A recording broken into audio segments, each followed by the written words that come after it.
আসসালামু আলাইকুম। অভ্যুত্থানের পর বিএনপির স্মার্ট মুভ, বদলে যাচ্ছে রাজনীতির খেলা। অভ্যুত্থানের পরের বাংলাদেশের রাজনীতির মঞ্চে একের পর এক চমক। একদল হারাচ্ছে প্রভাব, আরেক দল ধীরে ধীরে ঘুরে দাঁড়াচ্ছে। বিগত এক বছরে বিএনপিকে নিয়ে যত সমালোচনা, যত ইমেজ সংকট, আজ তারা যেন নতুন ভাবে নিজেদের সাজাচ্ছে। কিন্তু প্রশ্ন হচ্ছে, এই পরিবর্তনটা আসলেই বাস্তব নাকি নিছক রাজনৈতিক নাটক? চলুন দেখি বিএনপির সেই স্মার্ট মুভগুলো যেগুলো এখন আলোচনায়।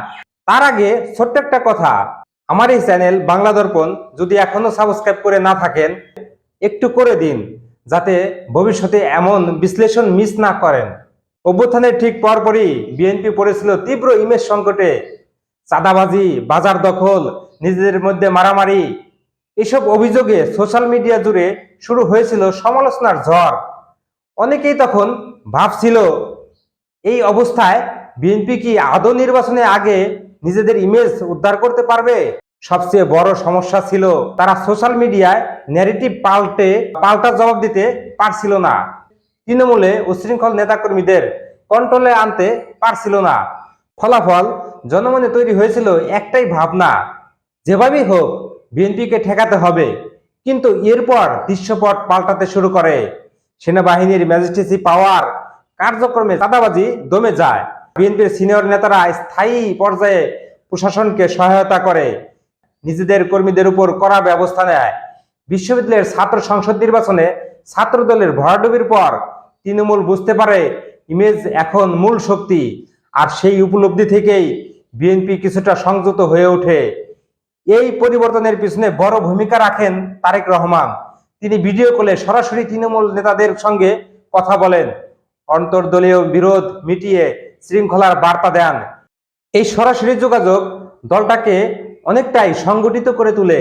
তারপর বিএনপি শুরু করে ইস্যুভিত্তিক রাজনীতি, যা জনগণের চোখে তাদের ফের পজিটিভ করে তুলেছে।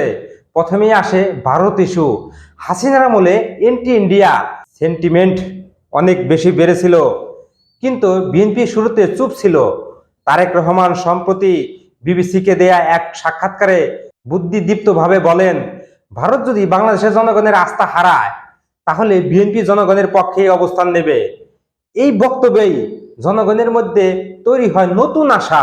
এরপর আসে তিস্তা ইস্যু, যেটা উত্তরবঙ্গের মানুষের আবেগের সঙ্গে সরাসরি জড়িত। বিগত সরকার ভারতের চাপে চুক্তি করতে পারেনি, চীনের প্রস্তাবও ফিরিয়ে দেয়। কিন্তু এবার যখন তিস্তা প্রকল্প নিয়ে 50,000 মানুষ মশাল মিছিল করে, তখন কানাঘুষা শুরু হয়। এই মিছিলে বিএনপির ভূমিকা ছিল, যদিও প্রচারণা ঠিক মতো ছড়াতে পারেনি, তবুও জনগণের মনে বিএনপি একটা আলাদা জায়গা পেয়েছে। এবার বিএনপি খেলছে সবচেয়ে গুরুত্বপূর্ণ কার্ড, প্রার্থী বাছাই। তারা এখন সব আসনেই নাম ঘোষণা করেনি, কারণ প্রতিটি আসনেই একাধিক প্রার্থী। কাকে মনোনয়ন দেবে, কাকে দেবে না, সেটা হিসাব করেই চলছে। তবে যাদের নাম প্রকাশ পেয়েছে, তারা সবই ক্লিন ইমেজের, শিক্ষিত, গ্রহণযোগ্য। যেমন ঢাকা 14 আসনের মায়ের ডাক সংগঠনের সানজিদা ইসলাম তুলি, যিনি গুম হওয়া মানুষের জন্য কাজ করেছেন। আর Panchagarh barrister Naushad Jamir, Harvard Oxford থেকে ডিগ্রিধারী। এমন প্রার্থী বিএনপির ইমেজ নতুন মাত্রা যোগ করেছে। তরুণ প্রজন্মের মধ্যে আওয়ামী লীগ বিরোধী মানসিকতা বিএনপি এখন সঠিকভাবে কাজে লাগাচ্ছে। তারেক রহমান এখন নতুনভাবে নিজেকে উপস্থাপন করছেন। একটা ভিডিও ভাইরাল হয়েছে, যেখানে স্কুলের এক বাচ্চা তাকে জিজ্ঞেস করছে, আঙ্কেল, আপনারা যদি সরকারে গিয়ে প্রতিশ্রুতি না রাখেন তাহলে?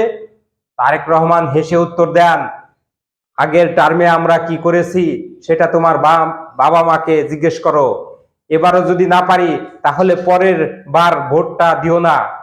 এই সহজ আত্মবিশ্বাসী কথাগুলো তারেক রহমানের ইমেজ যোগ করেছে নতুন আলো। সবশেষে একটা কথাই বলা যায়, বাংলাদেশে এখন ভোটের লড়াইটা দলের না, প্রার্থীর। যেই দল যত বেশি যোগ্য, ক্লিন ইমেজের প্রার্থী দিতে পারবে, তারাই এগিয়ে থাকবে। অভ্যুত্থানের পরে অস্থির সময়ে বিএনপির এই স্মার্ট পদক্ষেপগুলো তাদের জন্য আশার আলো জ্বালাতে শুরু করেছে। কিন্তু প্রশ্ন এখনো রয়ে গেছে, এই পরিবর্তন কি শুধু নির্বাচনের প্রস্তুতি, নাকি আসলেই শুরু হয়েছে নতুন বিএনপি? আপনাদের মতামত কি? বিএনপি কি সত্যি বদলাচ্ছে নাকি এক কৌশলগত নাটক? কমেন্টে জানিয়ে দিন আপনার মতামত। ভিডিওটি ভালো লাগলে লাইক শেয়ার করতে ভুলবেন না, আর বাংলা দর্পণ চ্যানেলটি সাবস্ক্রাইব করতে ভুলবেন না। আপনারা ভালো থাকবেন, সুস্থ থাকবেন। সেই পর্যন্ত পরবর্তী কোনো বিশ্লেষণ নিয়ে আসবো। আল্লাহ হাফেজ।